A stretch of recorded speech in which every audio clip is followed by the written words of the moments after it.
자, 오늘은 금요일. 그래서 정치 관련 또는 천안함 이런 조금 벗어난 좀 자유로운 그런 얘기를 하는 날이 금요일인데 현안 이슈가 있다 보니 이야기를 좀 했습니다. 그러면 오늘은 제 얘기 중에 하나 플라스틱 아일랜드 얘기를 하나 좀 해보겠습니다. 2030 플라스틱 아일랜드. 이게 20대 30대를 얘기하는 게 아닙니다. 2030년입니다. 2030년. 왜 2030년이냐면은 2030년이면은 지금 한 9년 뒤, 그죠? 9년 뒤. 지금 그때 이 플라스틱 아일랜드를 알죠? 태평양 한가운데. 태평양 한가운데. 그때 그 플라스틱 아일랜드에 있는 그 플라스틱을 없애는 그 일을 할 수 있을까? 제가 말입니다. 그래서 한번 바다 쪽으로 한번 제가 모시고 가겠습니다. 이 더운 여름에. 요즘 참 무지하게 덥죠? 더워도 이런 더위는, 그죠? 우리 지금 일본에서 올림픽에서 골프 치고 있는 우리 선수들 얘기가, 우리 박인비 선수도 그런 얘기 하죠. 20년 동안 골프를 쳤지만 이렇게 더운 날씨는 처음이라고. 정말 덥습니다. 어저께도 한번 바깥 나갔더니 후끈후끈해서 가만히 서 있어도 등줄에 땀이 쭉 내려가더라고요. 시원한 바다 한번 보시기 바랍니다. 이런 바다.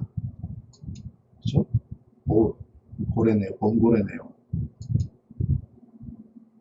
바다 영상들입니다. 그런데 플라스틱이 떠 있습니다. 바다에.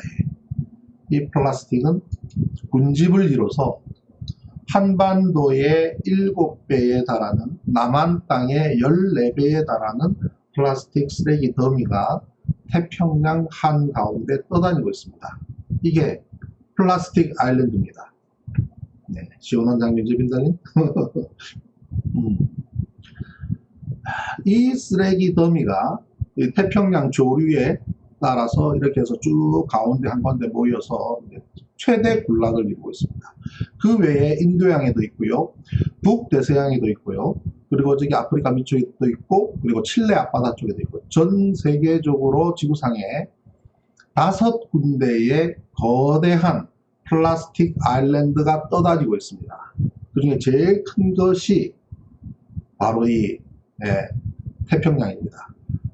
여기서 나온 미세한 플라스틱은, 이 플라스틱은 이 자체로서도 문제지만, 거기서 조각조각 난 이 미세한 플라스틱들이 또 우리 아까 봤던 이런 바다갈매기나 그리고 이런 고래 같은 경우에 한 마리당 사체를 이렇게 갈라보면 평균 29kg의 플라스틱 쓰레기가 이 장 내에서 발견이 된다고 합니다.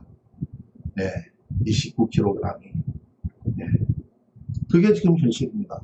언젠가는 저 플라스틱 쓰레기들을 없애야 되는데 어떻게 없앨 것이냐라는 문제인 것이죠.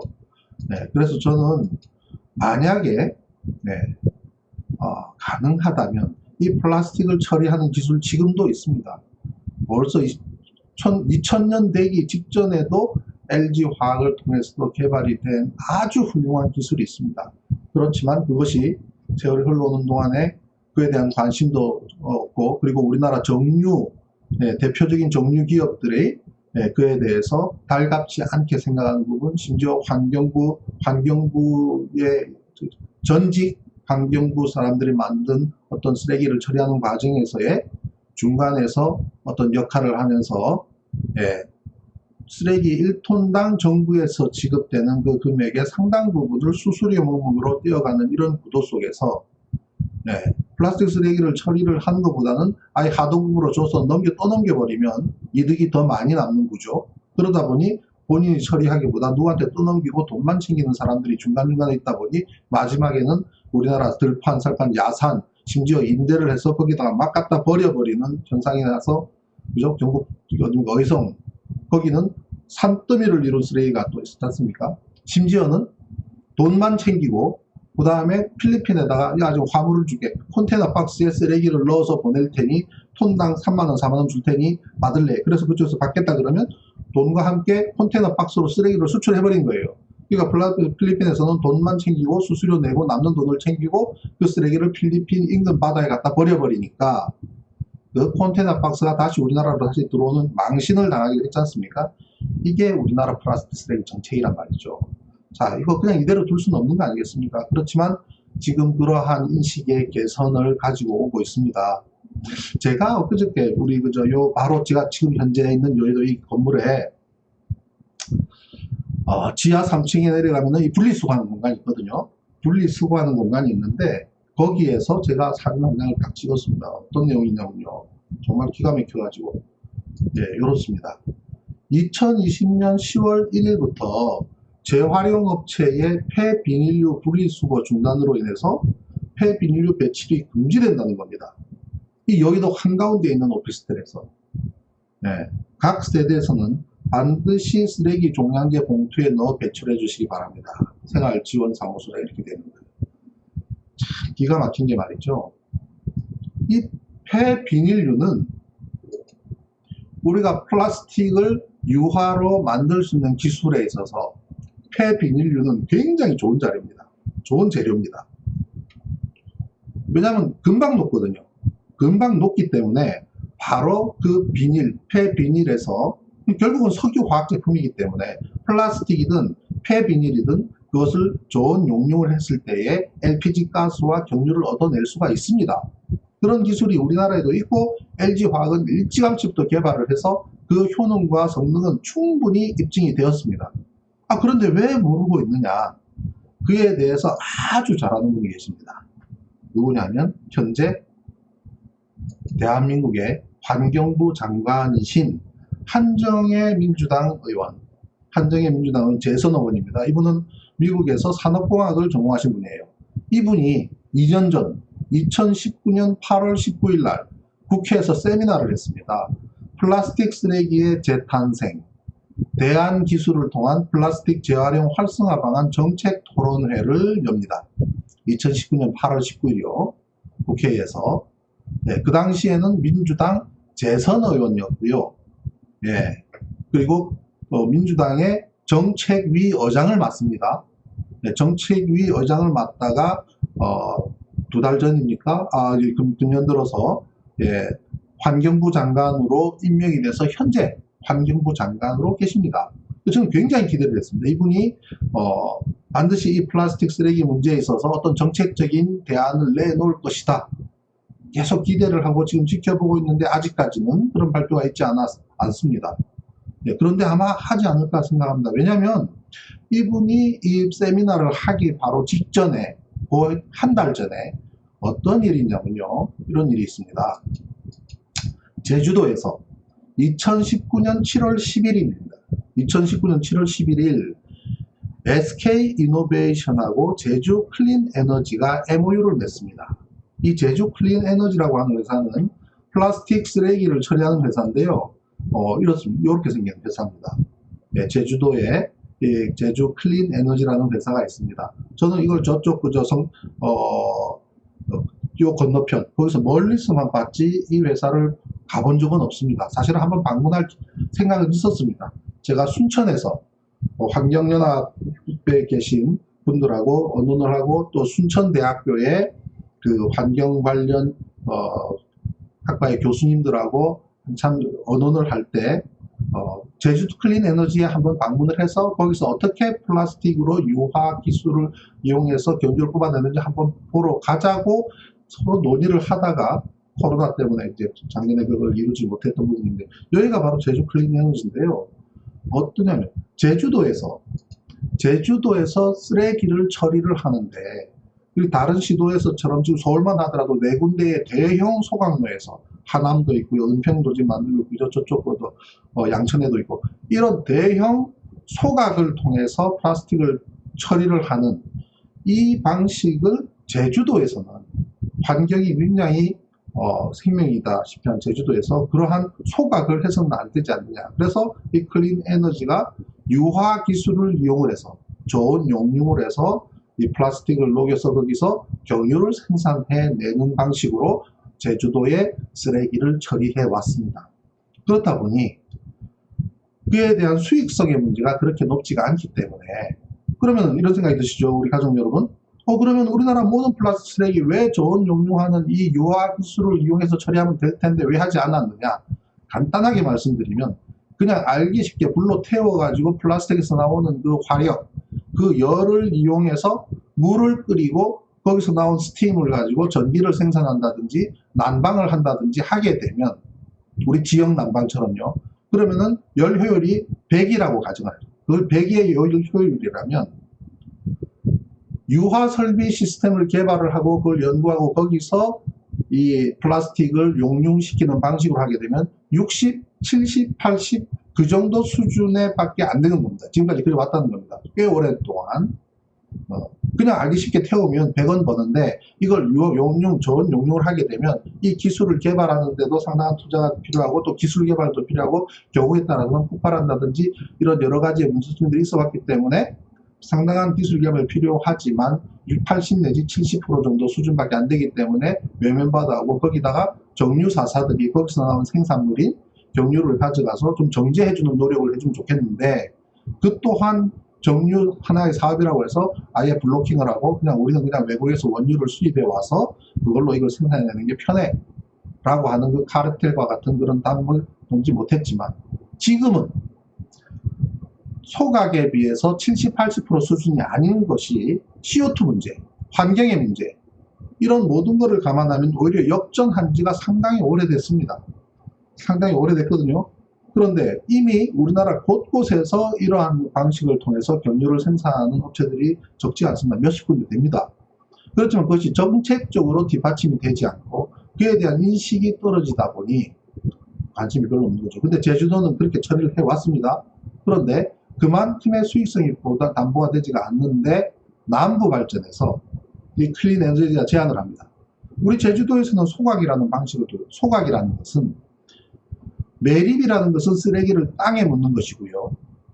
이 소각이라는 것은 쓰레기를 하늘에 묻는 것이다라는 말이 있지 않습니까? 매립은 쓰레기를 땅에 묻는 것이고 소각은 쓰레기를 하늘에 묻는 것이다.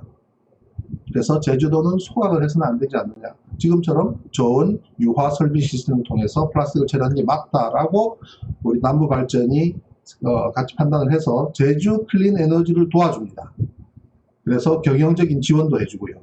그 다음에 거기서 생산된 경유를 꽤 높은 가격으로 사주기까지 합니다. 남부발전이. 굉장히 남부발전도 훌륭한 회사죠. 그래서 제주 클린 에너지가 지속적으로 제주도 내에서 플라스틱 유화 설비 시스템을 이용해서 쓰레기를 처리할 수 있도록 도와준 거예요. 이거를 가만히 지켜보고 있던 SK 이노베이션이 그러면 이 기술을 전국적으로 확산시키면 좋겠다 라고 해서 3자 간에 MOU를 맺은 것이 2019년 7월 달에 이렇게 SK 이노베이션, 제주 클린 에너지 그리고 남부발전이 MOU를 체결을 한 겁니다. 네. 그리고 그 한 달 뒤에 바로 이 기술을 가지고 국회에서 한정혜 의원께서 세미나를 열었던 거예요. 그 당시에 이 업체들과 함께. 그래서 그 당시에 세미나가 플라스틱 쓰레기의 재탄생, 대안기술을 통한 플라스틱 재활용 활성화 방안 정책 토론회를 열었던 겁니다. 그분이 지금 현재 환경부 장관이시란 말이에요. 그런데 이 여의도 한가운데에 있는 제가 지금 현재 있는 이 사무실에서 폐비닐, 이 폐비닐은 말이죠. 저온 용융하면 제일 빨리 녹아버려요.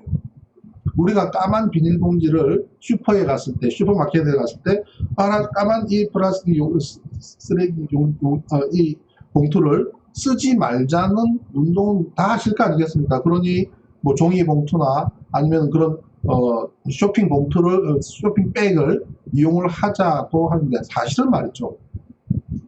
종이를 가지고 종이 봉투를 가지고 우리가 쇼핑을 하는 경우와 이 까만 까만 비닐을 이용한 걸 했을 때 적어도 종이를 수십 번 내지 100회, 200회 정도를 사용해야 그것이 밸런스가 맞습니다. 왜냐하면 우리가 CO2라는 입장에서 봤을 때 비닐을 만드는 것과 종이를 만드는데 종이를 생산하는데 들어가는 그 에너지를 생각을 해보면 만만치가 않습니다.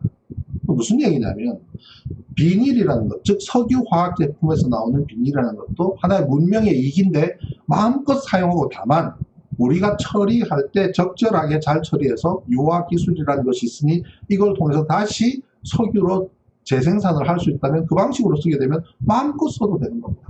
플라스틱도 마찬가지입니다.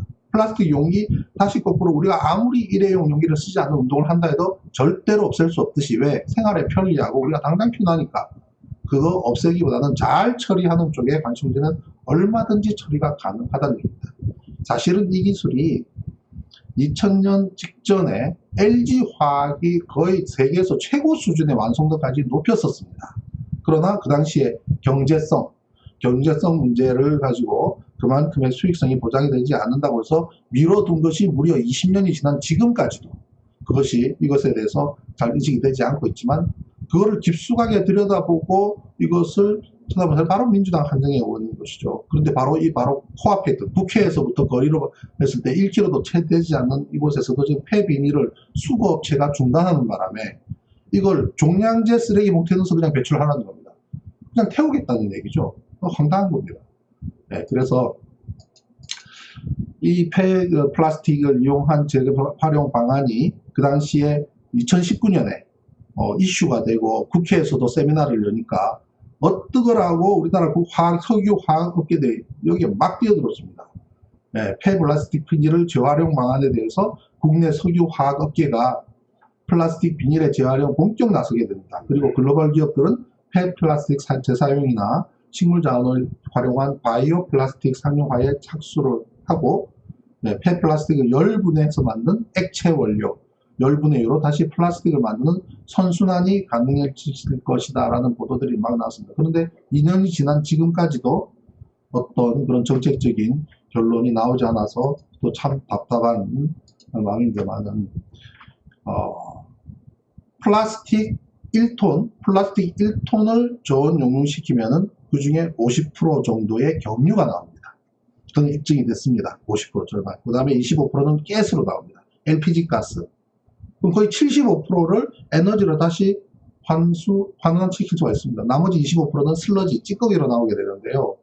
예, 이 기술이 대한민국이 세계적인 수준입니다. 원래 이 기술은 독일의 함부르크 대학에서 개발이 돼서 일본에서도 상당히 한 수준까지 올라갔지만 이거를 그 당시에 1900년도 말에 우리나라 산업자원부가 이 기술이 있다 그러는데 이것을 과연 타당성이 있는지 여부를 LG화학에다가 용역을 주고 LG화학이 3년 동안 세계적인 수준까지 만들어내면서 그 당시에 레포트를 보면요. 뭐라고 하냐면 이랬습니다. 앞으로 플라스틱 처리에 있어서 이 기술이 유일한 기술로 판단된다. 그런데 그것이 사장되는 데는 그 당시에 우리나라 환경부 정유사사의 잘못이 굉장히 큽니다. 이걸 계속 발전시키고 했어야 되는데 이미 지금 탄소 제로를 얘기하고 있지 않습니까? 탄소 제로를 얘기하면서 플라스틱 쓰레기를 지속적으로 이렇게 폐비닐까지도 종량제 봉투에 집어넣어서 소각시키라고 하는 것이 이 여의도 서울 한가운데 있는 여기서 일어나고 있는 마당에 우리가 탄소 제로 공연부 같이 들리는 거죠. 그걸 지금 처리할 수 있는 여러 가지 방법이 있는데도 그에 대해서 대책을 마련하지도 않으면서 아무리 탄소 중립, 탄소 제로를 이야기해봐야 상당한 거죠. 그래서 폐플라스틱 저온 열분해 기술, 이 기술을 가지고 현재 전국에도 한 30-40개의 그 기업들이 평생을 그분들 보면 말이죠. 제가 이에 대해서 관심을 갖고 있지만 모든 분들 다 만나본 건 아니지만 평생을 앞으로 우리가 플라스틱 쓰레기를 처리하는데 이것만이 유일한 우리의 환경을 살리고 또 플라스틱을 다시 자원을 선순환으로 돌릴 수 있는 유일한 방법이다라는 것에 매진을 해서 연구하고 개발하고 어느 정도 적정한 수준까지 올리는데 머리 희긋희긋해질 정도로 그냥 뭐 특허 한두 개 가지고 이미 빗발에 특허장을 가지고 하는 분들이 상당히 많이 계십니다. 우리 정부는 그분들의 관심을 가져야 되고 또 그 다음에 모든 지자체에서 앞으로 플라스틱 쓰레기를 처리하는 청주가 굉장히 플라스틱 쓰레기를 처리하는 데에 지자체 중에서 앞서가고 있습니다. 또 경기도 여주 이런 데는 또 거기에 여주 이학리 시장님은 환경운동가 출신이시고요. 그래서 그렇게 훌륭하게 처리를 하는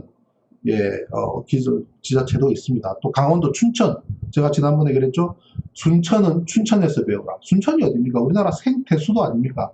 근데 순천에서도 1600억이라는 큰 돈을 들여서 대형 소각로로 달려가고 있는 거예요, 지금. 우리가 그 SRF라 그래가지고 이 쓰레기를, 폐표 쓰레기를 녹여서 거기다가 찌꺼기를 함께 해가지고 조각을 내가지고 그것이 마치 친환경 신재생 에너지인 양 포장을 해가지고 나왔던 게 이명박 때입니다. 이명박 때 플라스틱을 모든 플라스틱 찌꺼기 쓰레기 이런 것들을 심지어 오니까지, 온이라는 것은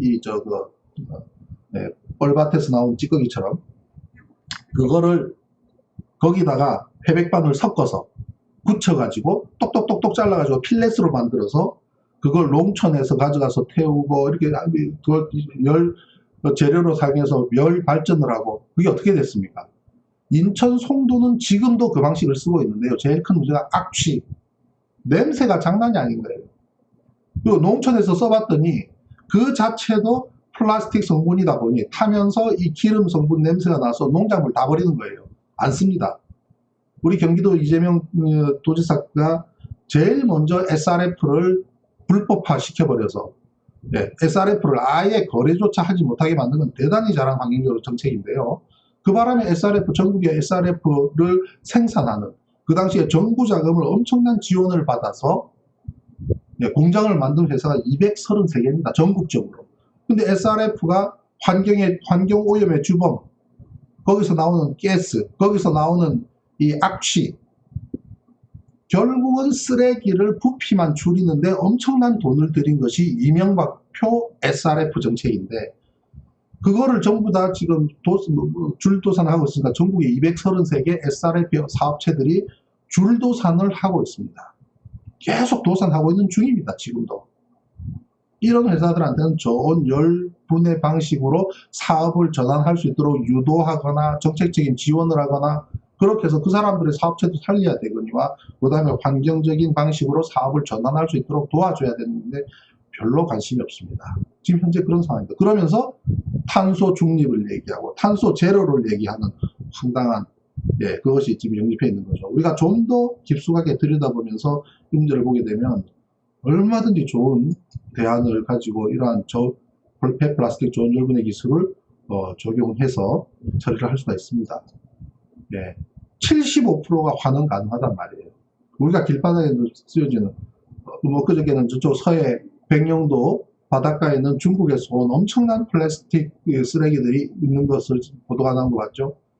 이런 좋은 열분해 기술을 약간 축소시켜서 모든 우리 서해안의 섬에다가 지자체에서 만들어 준다고 하면 현장에서 나오는 모든 플라스틱 쓰레기를 처리가 가능할 뿐만 아니라 그 지역에서 사용할 수 있는 경비도 생산이 가능합니다. 대형 공장이 있어야 되는 것도 아닙니다. 심지어 소규모 아파트 단지에 이러한 기술을 적용을 하게 되면 이걸 굳이 쓰레기를 수거하고 가져가고 어디 가서 처리하지 않고 각 아파트 단위에서도 간단하게 처리를 해서 아이들한테도 교육하기 좋고요. 우리가 플라스틱 중에 깨끗한 거는 바로 가서 바로 재료로 해서 잘라서 필렛으로 쓰게 되면 또 다른 우리가 페트병을 만드는 재료로 사용할 만큼 깨끗한 플라스틱. 청주가 그걸 참 잘합니다.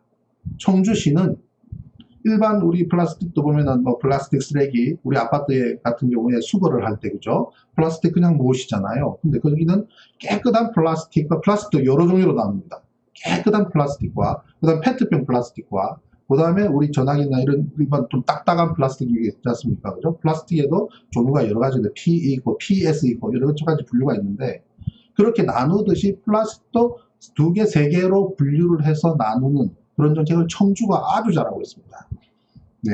그런 방식으로 처리를 해 나가는 여기에 지금 우리 환경부 장관께서 한정희 의원님이 환경부 장관을 하니 얼마나 기대가 됩니까? 그래서 이렇게 쏙 기다리고 바라보고 있습니다만은 아직까지도 그에 대한 없는 것 같습니다. 그래서 만약에 이러한 좋은 유화 시스템이 지금 제주도에서 플라스틱 쓰레기를 처리하는 것처럼 잘 하고 그것이 활성화되는 그런 때가 온다면 앞으로 한 9년이 지나고 나면 2030년쯤에는 이러한 기술이 굉장히 보편화되고 또 선박에도 적용이 가능한 수준이 된다면 태평양에 떠 있는 저 어마어마한 폐플라스틱들을 바로 현장에서도 처리할 수 있는 기술이 만들어질 거라고 저는 예측을 하고 그렇게 생각을 합니다. 그래서 2030년이 된다면 아마 그때까지 제가 살아있다면, 네. 뭐, 지금처럼 현재 천안함 사건처럼 굉장히 머리 아프고 골치 아프고 이러한 것을 털어내고 난 이후라면, 저거 잡으러 가고 싶다는 겁니다. 저거 잡으러. 저거 다 없애려. 아마 그 일을 하고 있을지도 모르겠습니다, 그때. 그러면 우리 유튜브 방송은 어떡하나요? 걱정 없습니다. 태평양 한가운데서도 요즘 통신이 너무 좋아가지고요. 만약에 제가 태평양 나가서 저거 없애는 일을 하고 있다 하더라도 매일 아침 우리 가족분들과 대화하는 시간은 제가 가질 겁니다. 그것도 하나의 꿈입니다. 그래서 제가 바다와 인연을 맺었고 또 바다를 거기서 저의 젊은 시절을 보냈던 여기에 또 있는 그죠? 우리 지구에서 함께 살아가는 우리 식구들인데 이 고래나 새나 그죠? 알바트로스 요즘 뭐 골프 칠 때 알바트로스 골프 치시는 분들 알바트로스 있죠, 그죠? 파이브 홀에서 두 번 만에 공이 이렇게 들어가게 되면 그 알바트로스라 그러지 않습니까? 알바트로스라는 새는 날개 길이가 6m 가까이 됩니다. 그건 떴다 그러면 7,000km 날아가는 새입니다. 그 새가 제일 많은 곳이 태평양의 미드웨이 섬인데 알바트로스가 자연사를 하면 얘들은 그냥 지가 날개짓에서 못 날아갑니다. 거대한 바람이 태평양에 바람이 불 때 날개를 쫙 펼치면 활공에서 쭉 뜨는 겁니다. 날개짓에서 가는 새가 아니라 그냥 그 날개만으로 부려고 쭉 뭐라 그럽니까? 그걸로 이제 좀 날아다니는 새인데 활공을 해서 얘들이 자연사 하면 그 자리에 날개 깃이라든지 요거는 안 썩으니까 그대로 남아있지만 신체들은 다 썩지 않습니까? 그러고 나면 가운데 뭐가 있는지 압니까? 불티나 이 라이터들이 있는 겁니다. 거기 보면 당구장 룸사롱 라이트가 있답니다. 10개 중에 서너 개는 메이드 인 코리아랍니다. 새 몸속에서 라이터가 나오는 겁니다. 예? 이게 말이 되는 소리입니까? 그죠? 예, 그래서 이러한 것에 제가 2030년쯤에는 이거를 없애는 일을 막 하고 있었으면 좋겠습니다. 예, 그런 생각도 하고 그런 희망도 가지고 또 그런 계획도 하고 그러면서 현재의 골치 아픈 일을 좀 잊기도 합니다. 그래서 오늘 금요일 이런저런 생각들을 좀 봤습니다.